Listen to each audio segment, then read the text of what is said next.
Hi friends, ఇప్పుడు మన ప్రొద్దుటూరు పట్టణానికి వచ్చేసింది మెగాప్లెక్స్ డిజైనింగ్ అండ్ ప్రింటింగ్. వ్యాప్తంగా నేత్రదాన పక్షోత్సవాలన్నీ జరుగుతూ ఉంటాయి. ఈ నేత్రదాన పక్షోత్సవాల సందర్భంగా మన ప్రొద్దుటూరు ప్రాంతంలో 3 రకాలుగా అవేర్నెస్ క్రియేట్ చేయాలని చేస్తున్నాము. ఒకటి, ఫస్ట్ స్కూల్ చిల్డ్రన్కి అవేర్నెస్ క్రియేట్ చేయాలనే ఉద్దేశంతో జిన్నా రోడ్లోని మున్సిపల్ ఉర్దూ హై స్కూల్లో సుమారు 700 మంది పిల్లలతోటి, అక్కడ స్టాఫ్ తోటి, నాన్ టీచింగ్ స్టాఫ్ తోటి అవేర్నెస్ కార్యక్రమాన్ని చాలా అక్కడ భారీ ఎత్తున చేయడం జరిగింది. నిన్ననే మన ప్రొద్దుటూరు పట్టణంలో 5 అర్బన్ హెల్త్ సెంటర్ స్టాఫ్ తోటి, ASHAs, ANMs and other staffs తోటి రాజు సర్కిల్ నుంచి పుట్టపర్తి సర్కిల్ వరకు ర్యాలీగా నేత్రదానం సంబంధించిన స్లోగన్స్ తోటి అక్కడికి వచ్చి అక్కడ మీటింగ్ ఏర్పాటు చేసుకొని ఆ మీటింగ్లో నేత్రదానం గురించి చాలా చక్కగా ఎక్స్ప్లెయిన్ చేయడం జరిగింది. థర్డ్ పార్ట్గా డిస్ట్రిక్ట్ హాస్పిటల్ అంటే మన ప్రొద్దుటూరు గవర్నమెంట్ ఆసుపత్రిలో ఇక్కడ మన సూపరింటెండెంట్ డాక్టర్ ఆనందబాబు సార్ గారి అధ్యక్షతన ఆప్థాల్మాలజీ డిపార్ట్మెంట్ ఇక్కడే ఉంది కాబట్టి ఆప్థాల్మాలజీ డిపార్ట్మెంట్ హెడ్ అయిన మా శాంతి మేడం గారు మరి హిమబిందు మేడం గారి ఆధ్వర్యంలో ఇక్కడ అవేర్నెస్ క్రియేట్ చేయాలని ఈరోజు ఇక్కడ చేస్తూ ఉన్నాం.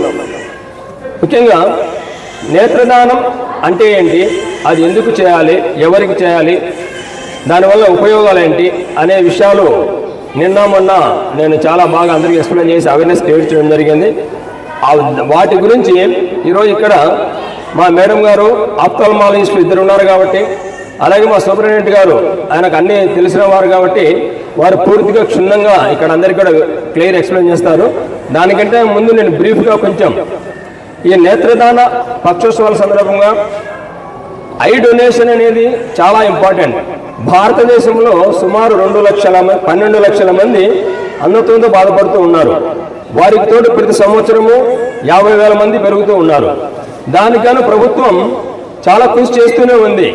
ప్రతి సంవత్సరము 50,000 కార్నియాలు సేకరించాలని చెప్పి లక్ష్యం పెట్టుకునేటప్పటికీ కేవలం 10 నుంచి 15,000 లోపల మాత్రమే సేకరిస్తూ ఉన్నాం. కారణం సరైన అవేర్నెస్ లేకపోవడం అనేది అనుకుంటూ ఉన్నాం ఇక్కడ. అందుకనే భారీ ఎత్తున ఈ సంవత్సరం చాలా భారీ ఎత్తున ఈ అవేర్నెస్ క్యాంపెయిన్ అనేది చేసి ఈ సంవత్సరము 50,000 టార్గెట్ ఉంటే 1 lakh కార్నియాలు సేకరించాలనే ఉద్దేశంతో చాలా గొప్పగా అన్ని ప్రాంతాల్లో చేయాలనే ఉద్దేశంతో చేస్తున్నాం. ఈ కార్నియా అందరికీ తెలిసిన విషయం. ఈ కార్నియల్ బ్లైండ్నెస్ తోటి పూర్తి అంధులుగా ఉంటారు. ఆ పూర్తి అంధత్వం కార్నియల్ బ్లైండ్నెస్ ఎలా వస్తుంది అనేది కొంచెం బ్రీఫ్గా నేను చెప్తాను. హెరిడిటీ వంశపారంపర్యంగా వస్తుంది. అలాగే ఏదైనా యాక్సిడెంట్ జరిగినప్పుడు వస్తుంది. పోషకాహారమైన విలువలు తీసుకోకపోయినప్పుడు వస్తుంది. ఏదైనా ఆఫ్టర్ సర్జరీ వచ్చే ఇన్ఫెక్షన్స్ ద్వారా కార్నియా అంతా కూడా బాగా కార్నియా హేజ్ అయిపోయి ఇది డ్యామేజ్ అయిపోవడం వల్ల అలా వస్తుంది.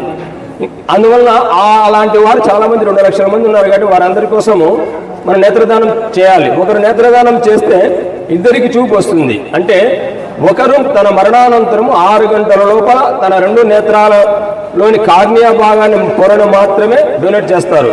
ఆ ఒక మనిషికి ద్వారా చేసిన 2 కార్నియాలని అవతల పూర్తి అంధత్వంతో బాధపడే 2కి అమరుస్తారనమాట. అంటే మనం ఒక్కరు దానం చేసి 2కి చూపు వస్తుంది. పూర్తి అంధత్వంతో ఉండేవాళ్ళు వాళ్ళ కోసం చేయాలనే ఉద్దేశంతో ఏర్పాటు చేస్తున్నాం. కాబట్టి ఇది ఇంకా విరివిగా చేయాలి అంటే స్టాఫ్ చాలా తక్కువగా ఉన్నారు. ఇప్పుడు ఏదో మనం ఈ 15 రోజులు ఈ అవేర్నెస్ క్రియేట్ చేసిన తర్వాత మర్చిపోయిన తర్వాత ఈ కార్నియల్ సేకరణ పెద్దగా జరగట్లేదు. అందువల్ల ఈ సందర్భంగా నేను ప్రభుత్వానికి రిక్వెస్ట్ చేసేది ఏంటంటే చాలా మంది స్టాఫ్ని ఎక్కువ అపాయింట్ చేయాలి. ఇప్పుడు మేము చూసినట్లయితే గతంలో 300 చిల్లర మంది ఆప్థాల్మిక్ ఆఫీసర్స్ ఉండేవాళ్ళము. ఈరోజు 169 మెంబర్స్ మాత్రమే ఉన్నాము. ఈ 169 మెంబర్స్తో రాష్ట్ర వ్యాప్తంగా ఈ అవేర్నెస్ క్రియేట్ చేస్తూ ఎవ్రీడే ఎప్పుడు అవేర్నెస్ చేస్తూ పోయినట్లయితేనే ఏదైనా సాధ్యమవుతుంది. అందువల్ల ఈ సందర్భంగా ప్రభుత్వాన్ని రిక్వెస్ట్ చేసేది ఏంటంటే ఖాళీగా ఉన్న సుమారు 100 పోస్టులను కూడా ఫిల్అప్ చేసి ఇంకా మండలానికి ఒక ఆప్థాల్మిక్ ఆఫీసర్ పోస్ట్ క్రియేట్ చేసినట్లయితే మండలాల్లో ఉన్న రూరల్ పబ్లిక్ అవేర్నెస్ క్రియేట్ చేస్తే 1,00,000 కార్నియాలు ఈజీగా సేకరించవచ్చు. ఈ 12 లక్షల మంది బ్లైండ్నెస్ ఉండే వాళ్ళందరినీ కూడా within short period of 5 years కూడా కంప్లీట్ చేయొచ్చు అనేది నా సొంత అభిప్రాయంగా నేను గవర్నమెంట్కి రిక్వెస్ట్ చేస్తున్నాను. ఈ సందర్భంగా మన ప్రిన్సిపల్ సెక్రటరీ కృష్ణబాబు సార్ గారు కానీ, మన CFW హరికిరణ్ సార్ గారు కూడా మీ ఆధ్వర్యంలో ఈ ప్రోగ్రామ్ చాలా చక్కగా జరుగుతున్నాయి సార్. మీరు దయచేసి మా రిక్వెస్ట్ గమనించి మొత్తం మండలానికి ఒక ఆప్థాల్మిక్ ఆఫీసర్ లేదా రెండు మూడు మండలాలకి ఒక ఆప్థాల్మిక్ ఆఫీసర్ పోస్ట్ ఇచ్చినట్లయితే ఇంకా విరివిగా ఎప్పుడు నిరంతరము అవేర్నెస్ క్రియేట్ చేస్తూ ఎక్కువ మందికి ఈ నేత్రదానం గురించి చేయించే అవకాశం ఉంటుంది. అలాగే మీకు తెలుసు మన లాస్ట్ 5 years జరిగినా కానీ ఇంతకుముందు జరిగిన ప్రోగ్రామ్ చూసినట్లయితే ఆప్థాల్మిక్ కేసెస్ ఎక్కువ వస్తుంటాయి. ఊపిరిలో కానివ్వండి, సర్జరీస్ అన్నీ వస్తుంటాయి. దానికి తగినంత స్టాఫ్ లేదు. ఉదాహరణకు ఈ ప్రభుత్వ ఆసుపత్రిలో చూసుకున్నట్లయితే 2 surgeons ఉన్నారు కానీ ఒక ఆప్థాల్మిక్ ఆఫీసర్ లేడు, ఒక ఆప్థోమెట్రిస్ట్ లేడు. సో వీళ్ళకి ఎంత కష్టంగా ఉంటుందో కూడా ఒకసారి దయచేసి గమనించాలని కోరుతున్నా. ఈ విషయం గురించి మా సూపరింటెండెంట్ గారు కానీ మా డిపార్ట్మెంట్ హెడ్స్ కూడా మీకు ప్రభుత్వాన్ని పంపించడం జరిగింది.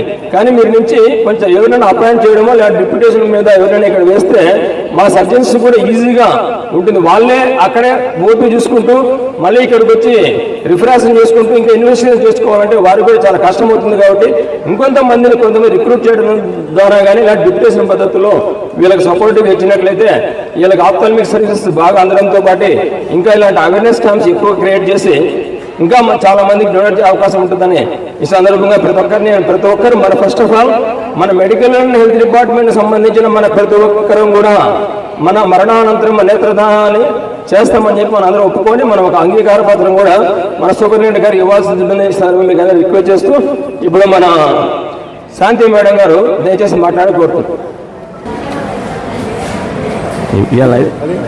పట్టుకోండి. నేత్రదాన మైక్ చక్కగా పట్టుకోండి మేడం, చక్కగా పట్టుకోండి మైక్. మన మెడికల్ సూపరింటెండెంట్ ఆనంద్ బాబు సార్కి, మా కొలీగ్ డాక్టర్స్కి, రఘురామ్ రెడ్డి గారికి అండ్ నర్సింగ్ స్టాఫ్కి వెరీ గుడ్ మార్నింగ్ అండి. నేత్రదానం గురించి ఇన్ బ్రీఫ్గా రఘురామ్ రెడ్డి గారు మనకి ఎక్స్ప్లెయిన్ చేశారు. మేము రెగ్యులర్గా మా ఓపీడీలో మేము కామన్గా ఫేస్ చేసే ఐ డిసీజెస్, బ్లైండ్నెస్ గురించి నేను కొంచెం బ్రీఫ్గా డిస్క్రైబ్ చేస్తానండి. కంటిలో రెటినా అనేది ముఖ్యమైన పోస్టీరియర్ పార్ట్. అందులో ఆ రెటినాకు సంబంధించిన కొన్ని diseases like retinitis pigmentosa, macular degenerations అలాంటి diseases permanent visual loss create చేస్తాయి. వాటికి సంబంధించిన ట్రీట్మెంట్ ఇంకా ట్రయల్స్లోనే ఉంది, కంప్లీట్గా ట్రీట్మెంట్ లేదు. అండ్ దాని తర్వాత diabetic retinopathy due to uncontrolled blood sugars వల్ల కంటి నరము షుగర్ లెవెల్స్ కంటి నరంకి ఎఫెక్ట్ అయ్యి డయాబెటిక్ రెటినోపతి లాగా ప్రెజెంట్ అవుతుంది. దానికి సరైన టైంలో డయాగ్నోస్ చేసి ట్రీట్మెంట్ లైక్ లేజర్ ట్రీట్మెంట్ కానివ్వండి, ఇంట్రావిట్రియల్ ఇంజెక్షన్స్ అలా ఇచ్చినట్టయితే మనము కొంచెం డ్యామేజ్ని ఫర్దర్గా డ్యామేజ్ కాకుండా కంటి నరంని మనము డ్యామేజ్ కాకుండా ప్రివెంట్ చేయొచ్చు. అండ్ గ్లాకోమా అనేది it is a silent killer అనమాట. ఇది లైఫ్ లాంగ్ ట్రీట్మెంట్ అవసరం అవుతుంది. దానికి ట్రీట్మెంట్ ఇచ్చినట్లయితే కానీ ఫర్దర్గా డ్యామేజ్ అవ్వకుండా కంటి నరంని కాపాడవచ్చు మనము. And coming to age related change, cataract అని ఆ ఏజ్ క్యాటరాక్ట్ చేంజెస్ వస్తాయి ఏజ్ రిలేటెడ్. ఏదైనా ట్రామా వల్ల కూడా ఆ క్యాటరాక్ట్ ఫామ్ అవుతుంది. అండ్ కంట్లో ఏదైనా ఇన్ఫెక్షన్ వల్ల, ఇన్ఫ్లమేషన్ వల్ల కూడా కాంప్లికేటెడ్ క్యాటరాక్ట్గా ఫామ్ అవుతుంది. అలాంటి మనం అర్లీగా డయాగ్నోసిస్ చేసి క్యాటరాక్ట్ రిమూవ్ చేసి రైట్ ఐఓఎల్ పవర్ మనం ఇంప్లాంట్ చేసినట్టయితే మనము విజన్ రీగెయిన్ చేయొచ్చు పేషెంట్కి. అండ్ కమింగ్ టు ద కార్నియాలో మనము రెగ్యులర్గా చూసేవి corneal degenerations, corneal dystrophies and corneal ulcers like bacterial కానివ్వండి, వైరల్, ఫంగల్ అల్సర్స్. ఇవన్నీ రైట్ టైంలో మనకు మన ఓపీడీకి వాళ్ళు రైట్ టైంలో వాళ్ళు కంటి డాక్టర్ దగ్గర చూపించుకున్నట్టే కదా ఫర్దర్గా డ్యామేజ్ కాకుండా అవాయిడ్ చేయొచ్చు. మన పేషెంట్ మన దగ్గరికి వచ్చేసరికి వాళ్ళు ఫర్దర్గా వాళ్ళు ఓన్ ఇంటి దగ్గర ట్రీట్మెంట్ కానివ్వండి, లేదంటే మెడికల్ షాప్లో డ్రాప్స్ తెచ్చుకొని వాడుకోవడం వల్ల కానీ, లేకపోతే ఆర్ఎంపీ ట్రీట్మెంట్ వాడడం వల్ల కూడా రైట్ డయాగ్నోసిస్ లేకుండా పోవడం వల్ల ఆ కార్నియా అనేది పూర్తిగా డ్యామేజ్ అయిపోయి అల్సర్ లాగా ఫామ్ అయిపోతుంది. సో వాళ్ళు అర్లీగా వచ్చినట్టయితే కానీ మనము డ్యామేజ్ని అవాయిడ్ చేయొచ్చు. ముఖ్యంగా ప్రజలలో ఇంకొక నెగటివ్ ఒపీనియన్, కార్నియల్ ట్రాన్స్ప్లాంట్ మీద చాలా నెగటివ్ ఒపీనియన్ ఉంటుందండి వాళ్ళకి. అంటే డెడ్ బాడీ నుంచి తీసిన గుడ్డు అట్లా చేయడము వాళ్ళకు దాన్ని నెగిటివ్గా తీసుకుంటున్నారు. దాని యొక్క ఇంపార్టెన్స్ వాళ్ళకి తెలియట్లేదు. పూర్తిగా కన్ను డ్యామేజ్ అయిన తర్వాత నా దగ్గర ఒక రెగ్యులర్ పేషెంట్ ఉన్నారు. 20-30% విజన్ లాస్ ఉన్నప్పుడు వాళ్ళకి నేను చెప్పాను కార్నియల్ ట్రాన్స్ప్లాంటేషన్ గురించి, కానీ వాళ్ళు దాన్ని అవాయిడ్ చేశారు. పూర్తిగా 100% విజన్ లాస్ అయిన తర్వాత ఈరోజు నా దగ్గరకు వచ్చి మళ్ళీ నేను ఆ రోజు మీరు చెప్పినట్టు చేసిందంటే ఈరోజు నా విజన్ కొంత రీగైన్ అయ్యేది కదా అని చెప్పి బాధపడుతున్నారు. సో నేత్రదానం గురించి మనకి రఘురామ్ రెడ్డి గారు కూడా ఇన్ డీటెయిల్గా మనకి ఎక్స్ప్లెయిన్ చేశారు. సో మన సూపరింటెండెంట్ సార్ గురించి మాట్లాడాల్సిందే కోరుకుంటున్నాను. సో అందరికీ నమస్కారం. ఈరోజు జిల్లా ఆసుపత్రిలో నేత్రదాన పక్షోత్సవాల పరంగా చూస్తే భాగంగా మన ఆప్థాల్మిక్ ఆఫీసర్ అయినటువంటి రఘురామ్ గారు, మా జిల్లా ఆసుపత్రి ophthalmic department deputy civil surgeon అయిన డాక్టర్ శాంతి గారు, డాక్టర్ హిమబిందు, అదేవిధంగా పోస్ట్ గ్రాడ్యుయేట్స్, అదేవిధంగా తోటి సపోర్టింగ్ స్టాఫ్, అదేవిధంగా మా జిల్లా ఆసుపత్రి స్టాఫ్, అదేవిధంగా ఇక్కడ ఉన్న పేషెంట్ అటెండర్స్, నర్సింగ్ సిబ్బంది, నర్సింగ్ సూపరింటెండెంట్, హెడ్ నర్సెస్, అదేవిధంగా ఫార్మ్ డి స్టూడెంట్స్ అందరి సమక్షంలో మేము ఈరోజు నేత్రదాన పక్షోత్సవాల భాగంగా ఆగస్టు 25 నుంచి సెప్టెంబర్ 8 వరకు జరుగుతున్న భాగంగా ఈరోజు జిల్లా ఆసుపత్రి ప్రోగ్రామ్ చేయడం జరుగుతుందని చెప్పారు రఘురామ్ గారు. సో దానిలో భాగంగా అందరికీ అవేర్నెస్ క్రియేట్ చేస్తున్నాము. సో ఏ విధంగా నేత్రదానం చేయొచ్చు, ఎన్ని గంటల్లో చేయాలా, ఏ పార్ట్ తీస్తారు, ఏ విధంగా ఉపయోగపడుతుంది, ఎంతమందికి ఇచ్చారు, ఎన్ని లాస్ట్ ఇయర్ ఎన్ని తీశారు, ఎన్ని టార్గెట్స్ 50,000 టార్గెట్ ఉంటున్నారు, కానీ లాస్ట్ ఇయర్ 15,000 టార్గెట్ అని చెప్పారు. సో ఈసారి ఒక 40,000 50,000 టార్గెట్ పెట్టుకుంటున్నామంటారు రెడ్డి గారు. సో అదేవిధంగా అచీవ్ చేయడానికి అందరూ సహకారం అవసరం. పేషెంట్స్ కూడా అవేర్నెస్, ఈ పాంప్లెట్స్ ఇచ్చారు, ఈ పాంప్లెట్స్ డీటెయిల్గా ఉన్నాయన్నమాట. ఈ పాంప్లెట్స్ చదువుకొని మీరు చదువుకునే వాళ్ళు మిగతా వాళ్ళు కూడా మీరు అవేర్నెస్ క్రియేట్ చేయాలా. ఇది ఒకరితో పోయేది కాదు, అందరూ ఒకరిని చైన్ ప్రాసెస్. మీరు అందరికీ పాంప్లెట్స్ ఇచ్చి అవేర్నెస్ క్రియేట్ చేస్తే ఈ కార్నియా మెయిన్ ఐబాల్లో కార్నియా తీస్తారు. ఆ 6 to 8 hours చనిపోయిన వ్యక్తి నుంచి కార్నియా, ఓన్లీ కార్నియానే మెయిన్ ఇంపార్టెంట్ కార్నియానే కాబట్టి కార్నియా తీసి దాన్ని 6 to 8 hours తీసుకుని దానికి సంబంధించిన చూపు కోల్పోయిన వారికి ఇవ్వడం జరుగుతుంది. సో ఈ మనకి కంటి బ్యాంక్ ఎక్కువ ఉన్నాయి. పులివెందులలో ఐ బ్యాంక్ ఉన్నాయి. సో అక్కడికి వాళ్ళే ఈ కన్సర్న్ ఫార్మేట్లో డీటెయిల్స్ ఉంటాయి. మన రఘురామ్ గారిని అడిగితే ఆయన వాళ్ళ యొక్క నెంబర్స్ ఇవ్వడం జరుగుతుంది. సో ఈ ప్రోగ్రామ్ అందరూ సద్వినియోగం చేసుకోవాలి. ప్రతి సంవత్సరం జరుగుతుంది. ఇది మన CFW commission of family welfare మన ఇంతకుముందు మన కలెక్టర్ గారు హరికిరణ్ గారు ఆధ్వర్యంలో జరుగుతుంది. మన డైరెక్టర్ మేడం కూడా ఇన్స్ట్రక్షన్స్ ఇవ్వడం జరిగింది.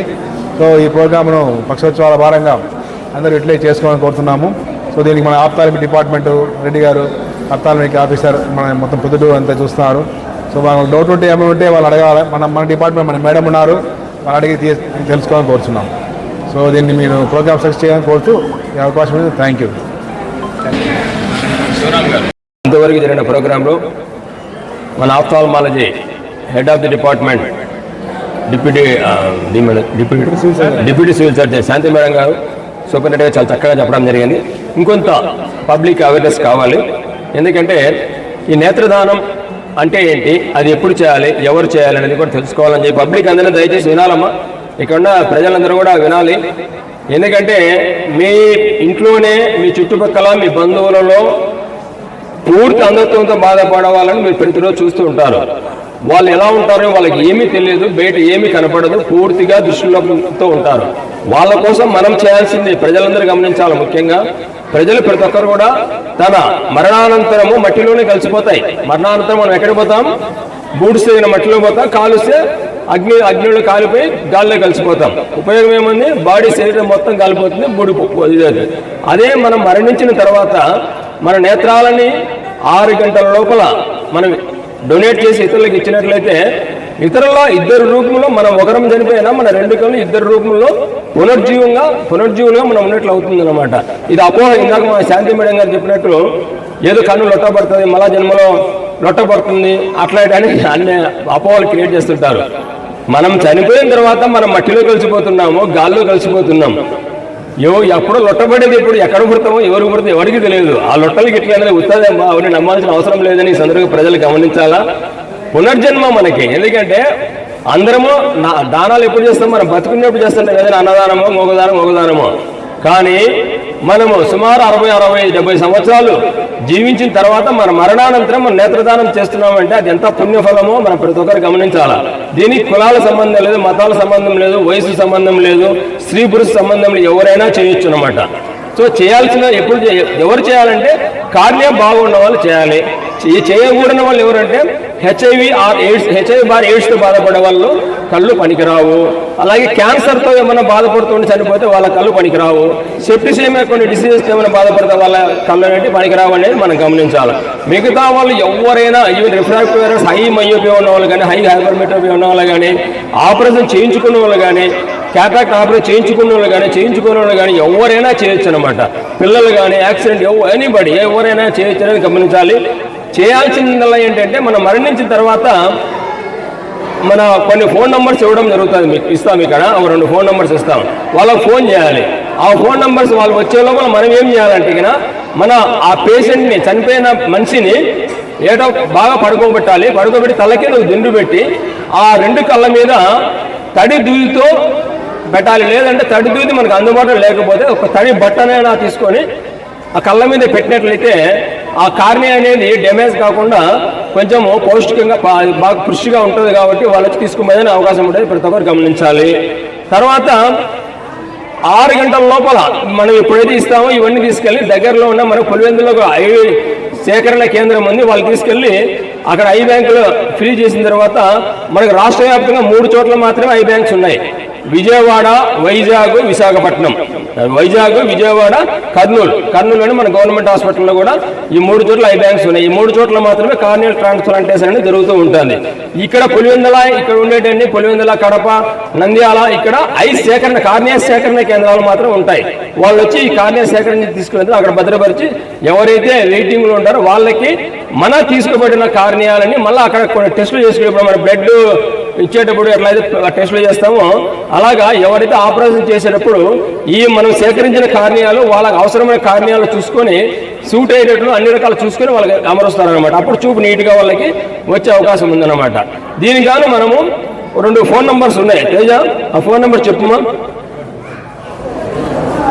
మనము మరణించిన 6 గంటల లోపల మాత్రమే నేత్రదానం చేయాలి. మరణించిన వెంటనే ఫోన్ చేయవలసిన నంబర్లు 9966509364, 7093204453.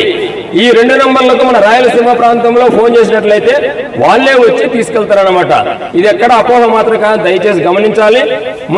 మొట్టమొదటి మరొకసారి చెప్తున్నా, ముందు మన మెడికల్ అండ్ హెల్త్ డిపార్ట్మెంట్లో ఉన్న మన స్టాఫ్ అందరము డొనేట్ చేసినట్లయితే ప్రజలందరికీ అర్థమవుతుంది, వాళ్ళు కూడా హ్యాపీగా ముందుకు వచ్చి చేసే అవకాశం ఉంటుందని గమనించాలని కోరుకుంటూ ఈ ప్రోగ్రాం చక్కగా జరిగింది. దీనికి అందరూ కోఆపరేట్ చేసినటువంటి మన medical superintendent doctor Anand Babu sir గారికి, head of the department of ophthalmology మా శాంతి మేడం గారికి, మా హిమబిందు మేడం గారికి, ఇక్కడ పీజులుగా ఉన్నారంటే 2 మేడమ్స్ వీరికి, మరియు ఇక్కడ నర్సింగ్ స్టాఫ్ మా నర్సింగ్ సూపరింటెండెంట్ మేడం గారికి, వారి బృందానికి, మరియు ఇక్కడున్న పనిచేస్తున్న నాన్ టీచింగ్ అందరూ ఆల్ డిపార్ట్మెంట్ ఆఫ్ స్టాఫ్ అందరూ కూడా ప్రతి ఒక్కరికి హృదయపూర్వక ధన్యవాదాలు తెలుపుకుంటూ మీరందరూ కూడా కంపల్సరీ నేత్రదానం చేస్తామని చెప్పి ఒక ప్లెడ్జ్ ఉందన్నమాట. ఇక్కడ ప్రతిజ్ఞాపత్రం అనేది కూడా ఉంది, ఇది తీసుకో సార్ చేతికి ఇది వద్దులు. ప్రతిజ్ఞాపత్రం అని ఒకటి ఉందన్నమాట. ఇది అందరం తీసుకొని మనము ఎవరిమైతే డొనేట్ చేయాలనుకుంటున్నామో వాళ్ళందరం ఇందులో మన పేరు, మన అడ్రస్, మన చిరునామా అన్ని ఇచ్చేసి ఎక్కడ ఎవరికి ఇవ్వాలనే డౌట్ కూడా చాలా మందికి వస్తుంటుంది. ఇక్కడ ప్రభుత్వ ఆసుపత్రులు అయితే సూపరింటెండెంట్ గారి చేతికనే ఇవ్వచ్చు, లేదంటే head of the department of ophthalmology వారికైనా ఇవ్వచ్చు, అలాగే పిఎస్సీలు అయితే మెడికల్ ఆఫీసర్స్ వారికైనా ఇవ్వచ్చు, అలాగే ఆప్థాల్మిక్ ఆఫీసర్స్ ఎక్కడ ఉంటే వాళ్ళందరికీ ఎక్కడైనా కానీ ఇవ్వచ్చు అనేది దయచేసి గమనించాలని కూడా ఈ సందర్భంగా కోరుతున్నాం. విరివిగా చేసి ముందుకు వచ్చి ఈ బ్లైండ్నెస్ని కంట్రోల్ చేయాలని ప్రతి ఒక్కరికి బాధ్యతగా తీసుకోవాలని కూడా ఈ సందర్భం కోరుకుంటూ ఇంతటితో ప్రోగ్రాం ముగిస్తున్నామని సవినయంగా తెలియపరుస్తున్నాం అందరికి కూడా. మాట్లాడుతూ ఈ పట్టుకోండి, ఇట్లా అందరూ పట్టుకోండి, ఈ పేపర్లు పట్టుకుంటే దాని అర్థం ఏంటంటే మనందరం నేత్రదానికి సిద్ధంగా ఉన్నామని అర్థం. మేడంకి ఇచ్చేయమ్మా ఒకటి, ఇంకా అర్థం చేస్తాం.